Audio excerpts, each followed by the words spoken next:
என்னம்மா ஆச்சு? ஏங்க கேட்குறீங்க? ஒரு சம்சாரி வேலை பார்க்குறதுக்கு எவ்வளோ கஷ்டம் தெரியுமா?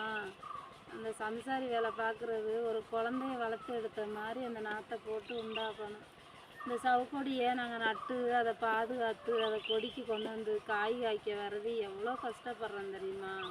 அவ்வளோ கஷ்டப்பட்டு தண்ணி காய்ச்சி உரம் போட்டு டீசல் போட்டு எல்லாம் பார்த்து கடைசியில் இங்கே பாருங்கள் காய் எப்படி இருக்குன்னு பாருங்கள். அப்படியே பவுனு மாதிரி இருக்குது காய்.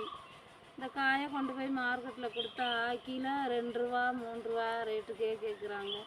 5 ரூபா 10 ரூபாய்க்கு மேலே ஏறவே மாட்டேங்குது.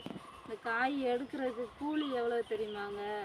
ஒரு ஆம்பளை ஆளுக்கு 550 ரூபா, ஒரு பொம்பளை ஆளுக்கு 350 ரூபாங்க கூலி. இத்தனை சிப்பத்தையும் எடுத்து தூக்கியார முடியலைங்க எங்களால். அப்படி கஷ்டப்பட்டு தூக்கிட்டு வந்து சம்சாரிகளை பார்த்து கொண்டு போய் கொடுத்தா வியாபாரி காய் விலையே விற்க மாட்டேங்குது. இதை வச்சு நாங்கள் எவ்வளோ கஷ்டப்பட்டு வாங்கின கடைங்கெல்லாம் எப்படிங்கோ கட்டுறது?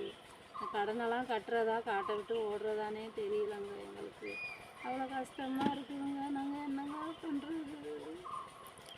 கடவுள் உங்களுக்கும் ஒரு கண் திறந்து பார்ப்பாரு. பார்க்கட்டும், வெயிட் பண்ணுங்க.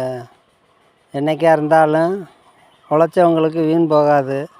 ஒரு நேரம் கடவுள் உங்களை நிமிர்ந்து பார்க்கும்போது விலைவாசி விற்கும். பயப்படாதீங்கம்மா, தைரியமாக இருங்க. மனசை விட்டிங்கன்னா விவசாயம் பண்ண முடியாது. என்னம்மா இந்த விவசாயம் பண்ணுறது பண்ணிட்டு பண்ணாமல் இருக்கவும் முடியல. பண்ணினாலும் இவ்வளோ கஷ்டமாக இருக்குது. என்னமோ இந்த கடவுள்கிட்ட தாங்க வேண்டுறோம். ஒரு விலை விற்கணும், கடைங்க போய் கட்டணும், ஏதோ நாங்களும் நிம்மதியாக கஞ்சி குடிக்கணும்னு நினைக்கிறோம்.